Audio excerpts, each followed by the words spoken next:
एक लंबे समय पहले सुभद्रपुरम नामक एक गांव में सुभाष नामक एक आदमी उसके माता पिता के साथ रहता था। वो दोनों बहुत मेहनत करके सुभाष को थोड़ा पढ़ाते हैं और सुभाष भी उसके माता पिता के मेहनत के बारे में सोचकर मुझे भी कोई काम करके उन दोनों का सहारा बनना होगा, ऐसे सोचता है। इसी कारण वो नौकरी ढूंढने उस गांव के बाजार को जाता है। ऐसे वो 2 दिन मार्केट में जान पहचान के लोगों को काम के लिए पूछता है, लेकिन सभी ना ही कहते हैं। तब वो आखिर में प्याज की व्यापार कर रहे एक बूढ़े आदमी से काम के लिए पूछता है। क्यों दादा, मुझे तुम्हारे दुकान में कोई काम मिलेगा क्या? मेरा छोटा सा व्यापार है बेटा, तुम्हें देने के लिए मेरे पास कोई काम नहीं है। हाँ, 2 दिन से घूम रहा हूँ दादा, कोई काम नहीं मिल रहा है, इसीलिए तुमसे पूछा मैंने। ऐसे दुख में कहता है, यहाँ काम करने से बेहतर तुम कोई व्यापार कर लो बेटा। मेरे पास व्यापार करने के पैसे कहाँ से आएंगे दादा? उतने पैसे ही होते तो मैं नौकरी के लिए सबको ऐसे पूछ क्यों लेता?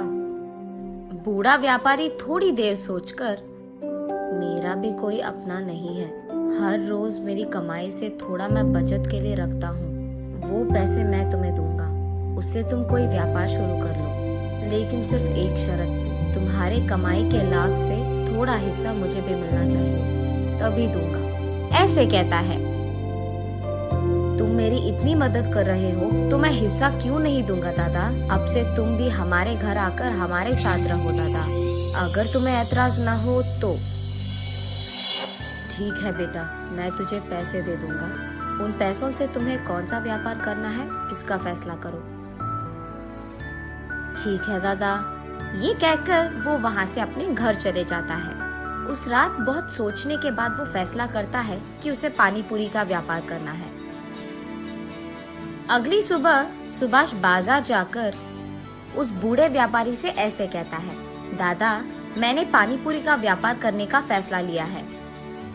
ठीक है बेटा, तुम्हारी मर्जी, ये लो तुम्हारे निवेश के पैसे, इससे अच्छा व्यापार करो, कहता है वो बूढ़ा व्यापारी। ऐसे अगले ही दिन पानी पूरी का दुकान लगाता है सुभाष, और क्योंकि उस बाजार पूरे में कहीं भी पानी पूरी का दुकान नहीं था, छोटा हो या बड़ा, सभी सुभाष के ही दुकान आते थे। वहाँ उसी मार्केट में सुब्बैया नामक एक उधार देने वाला व्यापारी था।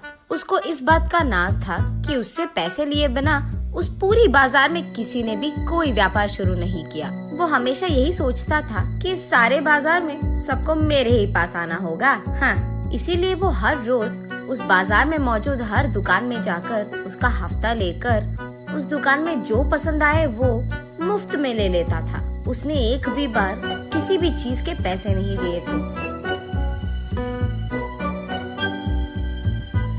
दूसरी तरफ उससे पैसे लिए बिना खुद का व्यापार शुरू करके सुभाष का व्यापार अच्छे से चलना देख सुब्बैया को बिल्कुल पसंद नहीं आता है। और इतना ही नहीं, सुब्बैया को पानी पूरी खाने का बहुत मन था, लेकिन सबसे जैसे वो मुफ्त में लेता है वैसे वो सुभाष से नहीं ले पाता, इसीलिए उसे जाने में दिक्कत होती थी। इसीलिए वो सोचते रहता है कि कैसे करे। तब उसे एक उपाय सोचता है। वो सोचता है कि अगर इस सुभाष के दुकान में कोई भी चीज खो गया तो उसे खरीदने के लिए पैसे लेने तो वो मेरे ही पास आएगा, तब मैं उसे पैसे देकर वापस में जितना मन चाहे उतना पानी पूरी खा पाऊंगा। ये फैसला करके वो रात में सबके दुकान बंद करने तक वहीं रहकर सुभाष के दुकान से रसोई की सारी चीजें चुरा लेता है। अगले दिन जब सुभाष अपने दुकान खोलता है तो वो देखता है कि रसोई में सामग्री पूरा गायब है। अरे रे, खाना बनाने की सामग्री कहाँ है? अयो, अब क्या करे? वो ऐसे परेशान रहता है जब वहाँ बूढ़ा व्यापारी आता है। बात जानकर, हाँ, अब चिंता करके कोई फायदा नहीं बेटा, पहले ये सोचो कि सामग्री कहाँ से लाया जाए। ऐसे कहते हैं, व्यापार शुरू करके कुछ ही दिन हुए हैं दादा, इसीलिए मैंने कोई पैसे नहीं बचाए, अब क्या करूँ मैं? ठीक तभी सुब्बैया वहाँ पहुँचकर कहता है, हाँ, इतनी सी बात, अब जो गया वो गया, उसके लिए अब चिंता की क्या जरूरत है। वो सामग्री खरीदने के पैसे मैं दे दूंगा, बस जल्दी अपना काम शुरू कर लो, ऐसे कहता है। सुब्बैया के बारे में जाने बिना सुभाष उस बूढ़े व्यापारी के कहने से पहले ही, बहुत धन्यवाद साहब, सही समय पर मेरी सहायता कर रहे हैं आप, ऐसे कहता है। फिर सुब्बैया सुभाष को पैसे देके वहाँ से चले जाता है। ये क्या है बेटा, आगे पीछे सोचे बिना तुमने बस सुबह से पैसे ले लिया। क्या हुआ दादा, मैंने क्या गलती कर दिया? हमारा व्यापार तो ठीक चल रहा है ना, तो बस उसका उधार जल्दी चुका दूंगा, ऐसे कहता है सुभाष। तुम्हें सुब्बैया के बारे में कुछ नहीं पता। उसके पास एक बार उधार जो ले लिया, हमेशा हमेशा के लिए पैसे लौटाते ही रहना पड़ेगा। इतना ही नहीं, उसको अगर हमारे दुकान में कोई भी चीज पसंद आ गया, चाहे वो कोई भी चीज हो, वो मुफ्त में ले लेता है। इस सारे बाजार में मैंने सोचा सिर्फ तुम हो जो उसके मुंह नहीं लगे, लेकिन आज तुम भी उसके जाल में फंस गए। अरे रे, हाँ क्या? पर मुझे पता नहीं चला कि मैं क्या करूं दादा। पैसे दे रहा था तो मैंने सोचा कि सहायता कर रहा था। हाँ चलो कोई नहीं, जो होगा सो होगा, देखा जाएगा। जल्दी काम शुरू करो बेटा।